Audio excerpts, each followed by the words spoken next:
अशोक जी, दो खबरें मेरे पास है जिनको लेकर सवाल है। एक, क्वाड समिट में हिस्सा लेने डोनाल्ड ट्रंप नहीं आएंगे, और दूसरी तरफ जो हमने खबर ब्रेक की कि चीन के साथ सीधी उड़ान शुरू होगी। प्रधानमंत्री ने बेहतर संबंधों का जिक्र किया। यहां से आप क्या देख रहे हैं, चीन के दृष्टिकोण में भी और अमेरिका के दृष्टिकोण में भी? क्या अमेरिका के साथ संबंध प्रेशर पॉलिटिक्स में यहां से बेहतर हो सकते हैं या और ज्यादा खराब होंगे? और चीन के साथ जो एक कोशिश की जा रही है, चाहे वो उड़ान की हो या संवाद की हो या गलवान के बाद वहां पहुंचने की, ये क्या नॉर्मलाइज या उससे आगे हम देख सकते हैं? दोनों दृष्टिकोण पर नजरिया दीजिए। जी, बहुत महत्वपूर्ण प्रश्न किए हैं आपने शुभाकर जी। और इसका देखिए, जो अगर ये वाली खबर अभी आई है, जो राष्ट्रपति डोनाल्ड ट्रंप ने कहा है जो वो क्वाड के शिखर सम्मेलन में सम्मिलित नहीं होंगे, तो देखिए मेरा तो ये मानना है जो अगर उनकी तरफ से ये वाला निर्णय हुआ है, मेरे विचार से अभी तक तो शायद इनविटेशन भी एक्सटेंड नहीं हुआ होगा, क्योंकि इसके बारे में बातचीत चल रही है। ये इंडिया की रिस्पॉन्सिबिलिटी है, क्योंकि पिछले साल हमने होस्ट करना था। पिछले साल आपको याद होगा जब राष्ट्रपति जो बाइडेन थे, उन्होंने कहा जो हम होस्ट करेंगे, तो सितंबर 2025 में 24 में उन्होंने ये होस्ट किया था, और ये हुआ था जो 2025 में भारत इसको होस्ट करेगा। तो मुझे ये पूरी तरह नहीं मालूम है जो अभी तक इसके इन्विटेशंस एक्सटेंड हुए हैं या नहीं। अशोक जी, ये अमेरिकी मीडिया के हवाले से खबर आई है हालांकि। जी जी, तो अभी मतलब कोई ऐसा ऑफिशियल वो नहीं है, परंतु मेरा तो ये विचार है, मेरा तो ये कहना है, जो अगर राष्ट्रपति डोनाल्ड ट्रंप नहीं आएंगे तो मेरे विचार से क्वाड समिट नहीं होगा। क्योंकि मेरे विचार से अमेरिका के बिना क्वाड का कोई इतना ज्यादा महत्व बनता नहीं है। अमेरिका का जो स्ट्रेंथ है, पावर है, वो होना बहुत जरूरी है। वो उसको बैकस्टॉप करने के लिए, क्वाड को बैकस्टॉप करने के लिए बहुत आवश्यक है। और अगर ये उनकी तरफ से खबर आई है, ये मैं समझता हूं जो भारत और अमेरिका के बीच के जो संबंध हैं, जिसमें इतनी खटास आ गई है पिछले कुछ सप्ताह से, 1-2 महीने से, और जितनी तल्खियत आ गई है और जितना स्ट्रेस लेवल आ गया है, तो वो उससे कोई इतना रिलीव नहीं होने वाला है। क्योंकि ये सोचा जा रहा था जो राष्ट्रपति ट्रंप राष्ट्रपति पुतिन से अपने संबंध इसलिए सुधार रहे हैं क्योंकि वो अपना पूरा जो इंटरेस्ट है, पूरा फोकस जो है, वो इंडो पैसिफिक पर और चाइना के ऊपर देना चाहते हैं। आपको याद होगा क्वाड का जो रिवाइवल था नवंबर 2017 में, वो राष्ट्रपति डोनाल्ड ट्रंप ने किया था ईस्ट एशिया समिट का मार्जिन्स में, जब मनीला में ये हो रहा था। और ये समझ, और उस समय national security strategy, national defence strategy America की जो थी, उसमें उन्होंने पहली बार, ये पहले राष्ट्रपति थे जिन्होंने आइडेंटिफाई किया था चाइना को एज अ स्ट्रेटेजिक कंपेटिटर। और उन्होंने ये कहा था जो चीन में शक्ति भी है और उसमें मिलिट्री पावर कैपेबिलिटी है और इंटेंशन भी है अमेरिका को चैलेंज करने का।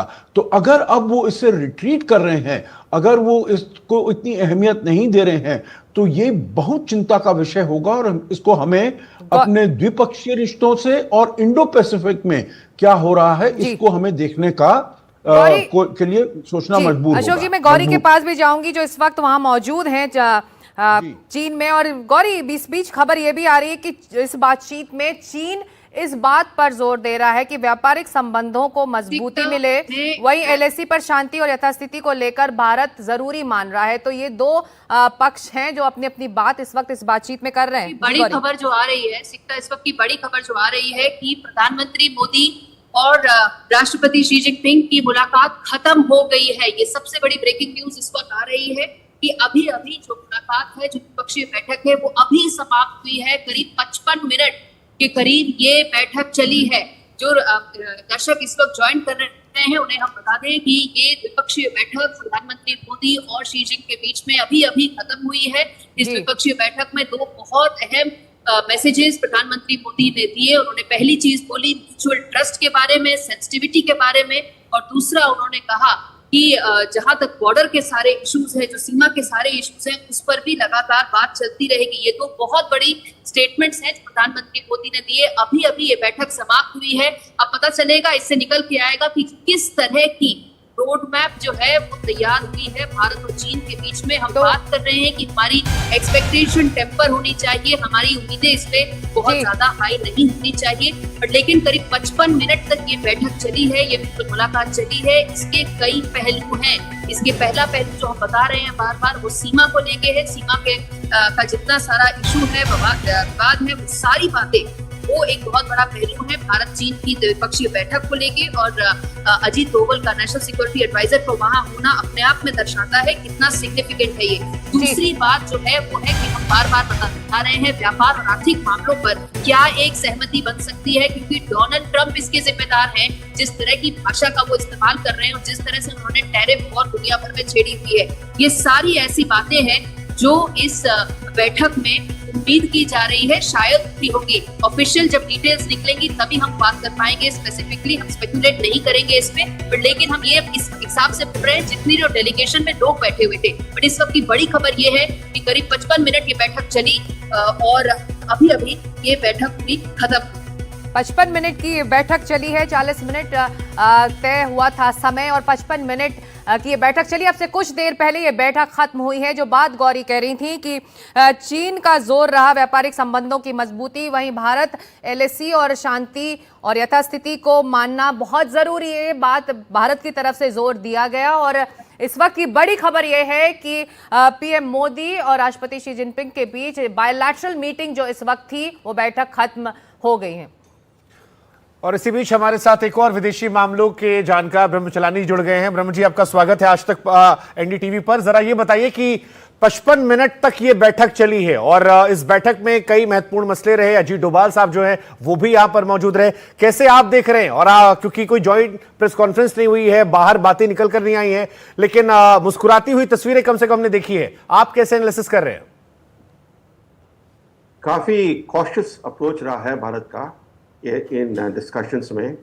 और जैसे मोदी जी ने कहा कि भारत तैयार है इन रिश्तों को आगे ले जाने के लिए on the basis of mutual trust, respect and sensitivity. तो ये तीन एलिमेंट्स बहुत ही इंपॉर्टेंट है। म्यूचुअल ट्रस्ट और म्यूचुअल रिस्पेक्ट तो बहुत ही इंपॉर्टेंट है। अगर चाइना सेंसिटिव नहीं है इंडियन कंसर्न्स के बारे में तो ये रिश्ते आगे नहीं चलेंगे। तो एक तरह से बहुत ही कॉशियस टोन इंडिया अडॉप्ट कर रहा है, क्योंकि ये मेरे ख्याल से नेसेसरी था। प्रैग्मेटिक अप्रोच है, क्योंकि जो रिसेंट हिस्ट्री इंडिकेट करती है अगर आप थोड़ा ज़्यादा ही होपफुल रहे या ज़्यादा आपके एक्सपेक्टेशंस ज़्यादा गशी रहे तो The world today is swept by once innocent transformations. The international situation is both fluid and chaotic. China and India are two ancient civilizations in the East, where the world's two... जवाब खत्म करें, फिर हम मैं दूसरा सवाल आपसे करना चाहूंगी। जी ब्रह्मा। हाँ बोलिए। हाँ जी, एक तरफ ट्रस्ट डेफिसिट है तो दूसरी तरफ टैरिफ विवाद है। इस बीच अगर इस बातचीत के बाद दोनों देशों के बीच के रिश्ते नॉर्मलाइज ही हो जाएं तो एक बड़ी कामयाबी इस बायलैटरल मीटिंग की मानी जाएगी। ब्रह्मा। हाँ जी, मगर आप ये देखिए कि जो ट्रंप का जो टैरिफ वॉर है भारत के खिलाफ, ये मत भूलिए कि अमेरिका भारत का दुश्मन नहीं है। चीन जो है वो उसकी जो हिस्ट्री है भारत के साथ, चीन ने अपने आप को भारत का नेबर इंपोज किया जब उन्होंने तिब्बत को हड़प लिया 1951 में। अमेरिका भारत का ना तो दुश्मन है, ना भारत और अमेरिका के बीच में एक परमानेंट रप्चर हुआ है। इवेंचुअली एक ट्रेड डील साइन होगी वॉशिंगटन और दिल्ली के बीच में, और अमेरिका और भारत के रिश्ते दोबारा ट्रैक पर आ जाएंगे। जो डैमेज हुआ है उसको रिपेयर करने के लिए टाइम लगेगा।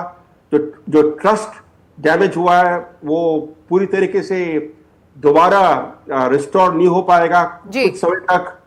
मगर ये मत भूलिए कि चीन जो भारत के टेरिटरीज को ऑक्यूपाई करता है और टेरिटरीज को चाहता है पूरे एक इंडियन। जी, जब हम आपसे बात कर रहे हैं ब्रह्मा, तो इस बीच एक बड़ी खबर आ रही है कि पीएम मोदी से मुलाकात के बीच प्रेसिडेंट जिनपिंग ने कहा है कि दोनों देश आपसी सहयोग को राजी हुए हैं। तो ये बड़ा बयान चीन की तरफ से आया है। जिनपिंग कह रहे हैं दोनों देश आपसी सहयोग के लिए राजी हुए हैं और ये सहयोग चाहे वो डीएस्केलेशन को लेकर हो, टैरिफ को लेकर हो, व्यापार को लेकर हो, अशोक सज्जनहार, ये हर मामले में एक सहयोग की बात अगर चीन कर रहा है तो एक ब्लैंकेट बयान है, लेकिन नॉर्मलाइजेशन की तरफ ये जाता है बयान।